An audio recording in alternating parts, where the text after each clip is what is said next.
As of this recording, SF5 AE is coming out in about 2 months' time. I don't think anything I say in this video will make it into SF5 at all, let alone by AE, but I just want to weigh in on a couple of simple changes that I think would make Street Fighter V much more fun. I don't do opinion pieces often, so let me preface by saying I don't expect a lot of you to agree with these proposed changes, and there are other changes Capcom could do that would accomplish the same goals. So very briefly, let's talk about what I think is wrong with SF5. The ceiling on a lot of mix-ups is too low and too programmed in. If Necalli gets a mix-up opportunity, he can either get a command grab or a stay medium kick. Even if I'm 100% sure he's going to do the command grab, my best punish is to just jump. And even if I'm 100% sure he's going for medium kick, my best option is to block it. The grab side of this mix-up is risky for Necalli, but it's just fundamentally uninteresting because regardless of your skill level, there just aren't that many things that can happen.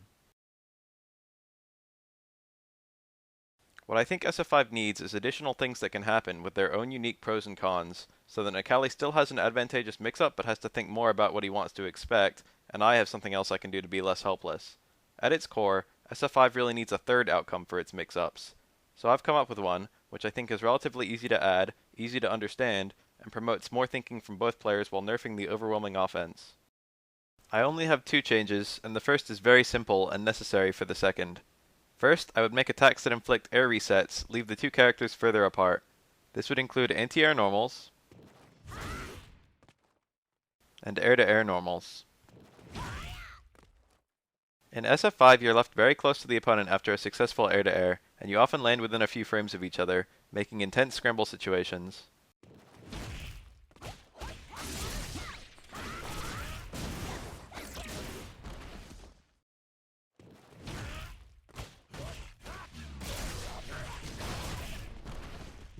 Whereas in previous Street Fighter games you're left much farther apart, with one character more clearly landing first.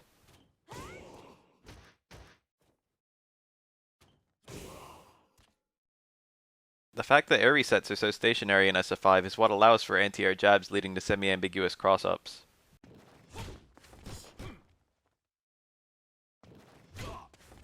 I think in general most people would be alright with this change, if only because it doesn't affect very much at all. My second change is to backdashes, so let's talk about them for a minute.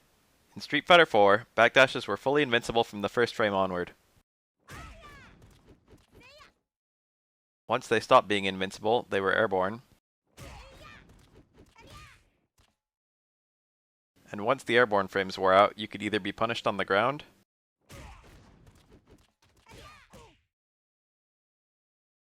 or thrown.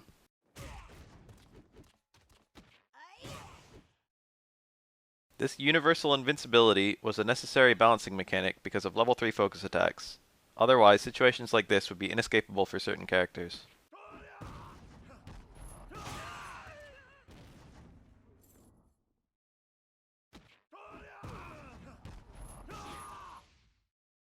However, some characters had extremely good setups to catch backdashes without sacrificing any offensive momentum.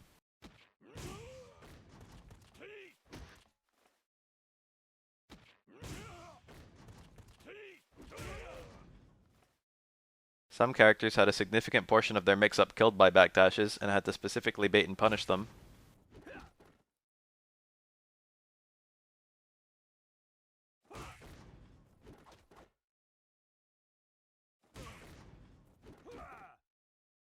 And some characters were pretty garbage at punishing backdashes in any context.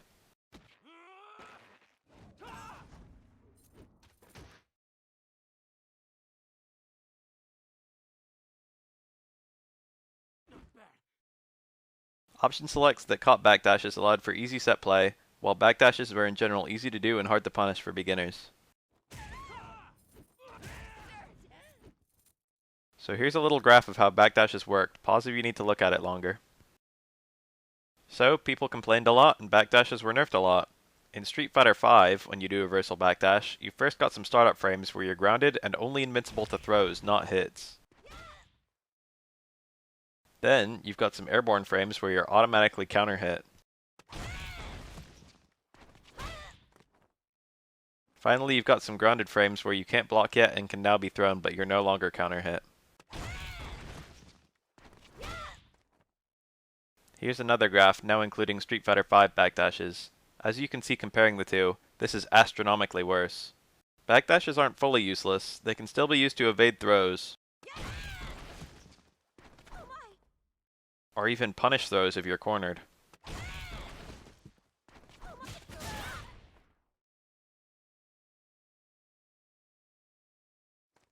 But this read isn't used very often because the risk is much higher than the reward.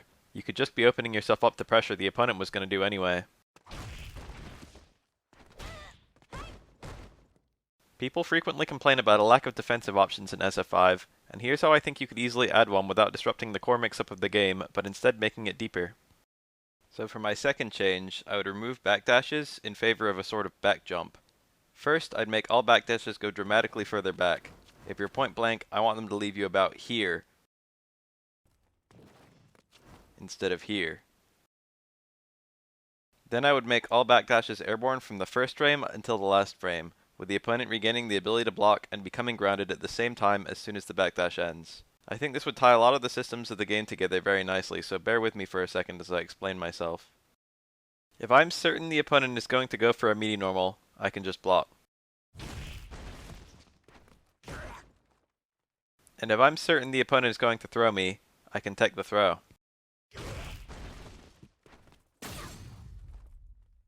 But if I'm not willing to make a read in either direction, maybe I can backdash. This is worse than blocking in that I'm guaranteed I'm going to eat their meaty normal at counter hit damage. But that meaty normal won't lead to a full combo, and with my proposed increased pushback from air resets, I'll have put myself back in neutral.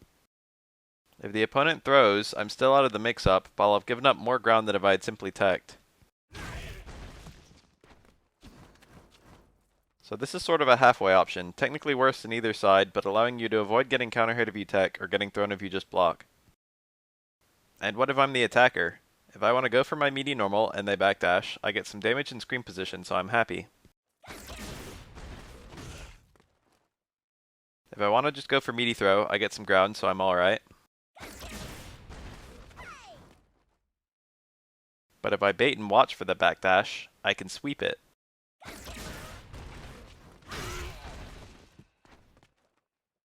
Counter hit sweep leads to hard knockdown, but raw sweep is really unsafe for most characters, so it's too risky to throw out in footsies.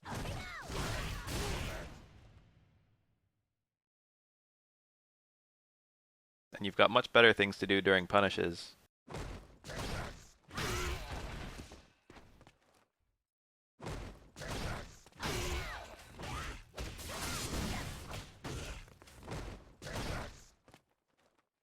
But here, any attack I do is getting airborne connect. Sweep will do great damage for my single hit, go far enough to catch the backdash, and give me a crush counter hard knockdown.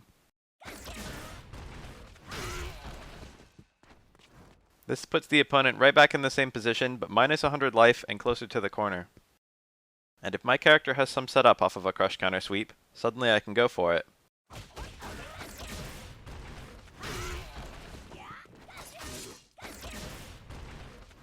Many characters actually have setups already off of hard knockdown, but there's no practical way to get the crush counter crouch roundhouse safely, so this would create a situation where your character has a new opportunity to show off some tech. If you have a launcher, you can also use that to punish a backdash on reaction, since launchers usually don't care if you're airborne or grounded.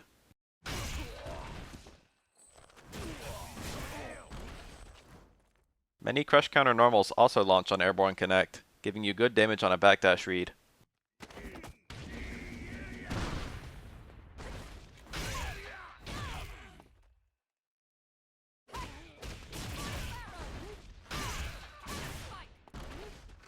Keep in mind I'm doing these really early to catch actual backdash airborne frames, but with my proposed backdash you'd be able to do them much later.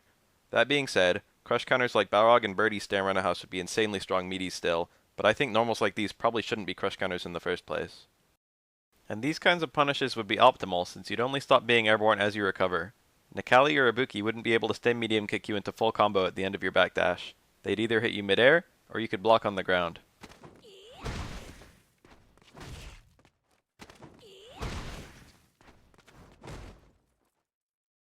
But if the offender is waiting and watching for a backdash, and you wake up blocking, you wake up safely.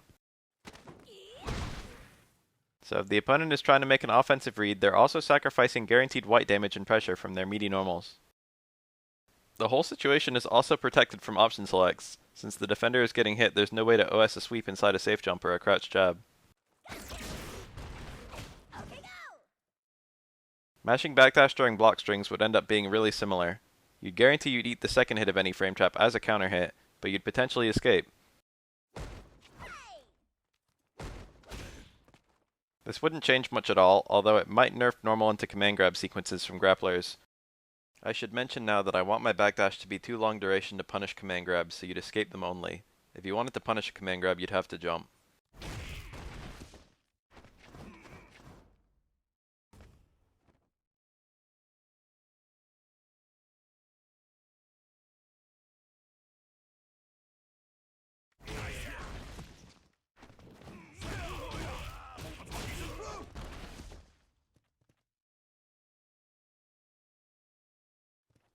Of course, if you're backdashing a lot, you'd be surrendering a ton of ground, and if you were cornered, even if you got air reset out of a meaty strong, the opponent can just do another meaty strong on you as you land.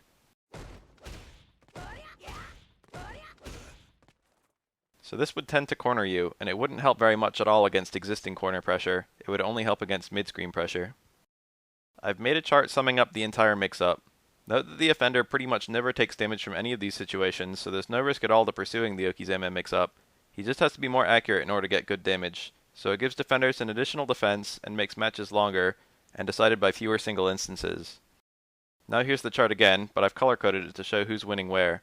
I think my proposed backdash is still worse than SF4 backdashes, but it's much better than the backdashes presently in SF5. I think the whole situation would be much more thoughtful from both sides, and it would lead to more instances of the defender getting away without overly punishing the offender. The main problem I can foresee is that it might hurt throws too much, so maybe it would still need grounded recovery at the end like SF4 to dissuade spamming backdash. Let me know of what you think of my idea in the comments.